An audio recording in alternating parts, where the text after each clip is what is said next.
What's up, folks? Now, the 2023 tax brackets have been released, so I'm going to be walking you through them right here. I just got finished making the slide for the whole year, which I'm going to be using in a lot of my consults moving forward with you guys who sign up for our club. If you guys aren't part of the club yet, you guys get a free intro call with myself. We can dig into your situation where we do go through this tax bracketology is what I call it for your individual situation. To join that group, go to simplepassivecashflow.com/club. But it's generally the same, except a lot of these numbers have gone up incrementally for inflation, and there was a lot of inflation. So the main numbers that I'm focusing in on for married individuals filed jointly is this $340,000 was kind of that threshold where you want to stay below in terms of AGI. That was in 2022. In 2023, that has increased slightly, maybe about, I guess that's 5% or so, going up to $364,000 married filed jointly. And then for your single people, it's 170 and then 182,000 there. Now, I'm going to blow this up a little bit for you guys. So this is what we're going to be rolling with, folks, in 2023. Now, the way I added these little funny emoticons here, they're there for a reason. And if we start with this red line here. So what does this red line mean? It's my humble opinion, and I'm not a CPA, tax attorney. I'm not giving any tax or legal advice here, but I have found myself to be financially free doing this stuff. And I work with a lot of clients to strategize on how the wealthy do things and how I do my own taxes. Then again, too, right? Why take advice from people who are not financially free? And in my opinion, or what I've seen, I'm just saying what I'm seeing, 95% of my clients have to fire their CPAs because they just don't know this type of stuff. The best advice that they're given by their CPA is, maybe you could do a 401k, but you do some pre-tax and stuff like that. That is lame-o stuff, right? That is playing checkers where we're playing chess here.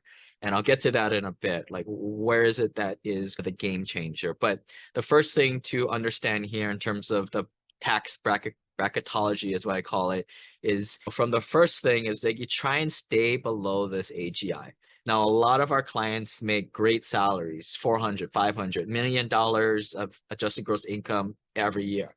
For a lot of those people, they're just going to pay a lot of taxes, but there are some other options such as real estate professional status strategy and or land conservation easements, which a lot of people think is a little bit of a taboo subject. But again, it's really who you work with on specific projects such as that. And we source that throughout our community. But the big thing is, whenever I start with somebody, we're just looking at a situation, I try to ask, like, how can we get their AGI under this red line, right? Maybe real estate professional status. So that's where I start to dig into, what do you do? What does your spouse do? Are you guys both full-time W-2 or 1099 people? And of course, this goes beyond like business deductions, all that, right? You guys all should be doing that to some extent. But what I'm talking about here is taking your ordinary income and kind of lowering that over time and getting more passive income, because you can use, when you start to go into alternative investments, especially the ones that do cost segregations or just get regular bonus depreciation through, now you're getting this glut of passive activity losses. Passive activity losses are great because they can offset passive income from your rental properties or your syndication deals. And so take a guy like myself, who majority of my money comes from these types of deals as a passive LP through a K1. It's all passive income. Therefore, I can use pretty much my passive losses to lower my passive income down to pretty much nothing, which is how a lot of people don't pay any tax.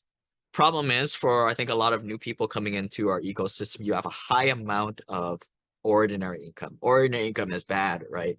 Granted, when you're building up your net worth to $1 to maybe $3 million, ordinary income is very crucial to get to that point. I was there at one time. It's like burning coal, right? It's dirty, but you got to do that, right? Civilizations have to burn coal before they do cleaner stuff. Sorry for the kind of the confusing analogy there, but that's how I think about it. You know, while you're making a lot of money, you're going to pay a lot of taxes, unless there's a way for maybe implementing real estate professional status strategy, right? So a lot of our doctors, dentist clients, they may make $600,000, $700,000 by themselves, and their spouse is a stay-at-home and doesn't really, they're working their butts off, of course, with kids, I should know. but they don't have any W-2 thing on that they're doing. So they can probably very easily pick up a real estate professional job. Has nothing to do with real estate agent, real estate broker, but it's more has to do with hours going to your personal portfolio. Now, it can't go to your being an LP in syndications because you're not the operator. But depending on your situation, this is really where it gets to be your situation. This is where these calls where we get on one-on-ones, and maybe you come to the retreat, we dive into your situation more in detail there. But that's really where that situation could come up where, yeah, we can make real estate professional status happen. Here's how we're going to do it. And then we get our CPA on board, right? So we're all on the same page. And now you can use all these passive losses to not only lower your passive income, but all that ordinary income too. And this is exactly where I'm talking. We're playing chess. Everybody else is playing checkers, right? I think everybody should be able to lower their passive income down to zero as long as they have the passive losses. But now you open up the door to lower your ordinary income too. This is where paying taxes or not, if you follow what the IRS is telling you what to invest in or what to do with your money, and you follow these incentives, you really should be able to cut your tax bill in half, maybe an 80%, or maybe pay no taxes. Now, some people think that's wrong, but whatever, right? Like, I'm just following the tax incentives that the IRS is giving forth, and that's where they want me to invest. I'm gonna follow what they want me to do.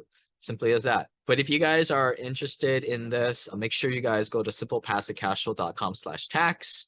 And if you haven't yet, please book that onboarding call with myself where we can go through this type of stuff. Simplepassivecashflow.com/club. And if you guys have any questions, drop into the comment box below. We'll try and answer it. Of course, we're not CPA lawyer guys, of course. I think it's very rare that you get somebody who sees what the wealthy people do and have broken it down to easy, simple steps, which is what we try to do at SimplePassiveCashflow.com. And if you guys are also podcast listeners, check out Passive Real Estate Investing via SimplePassiveCashflow.com.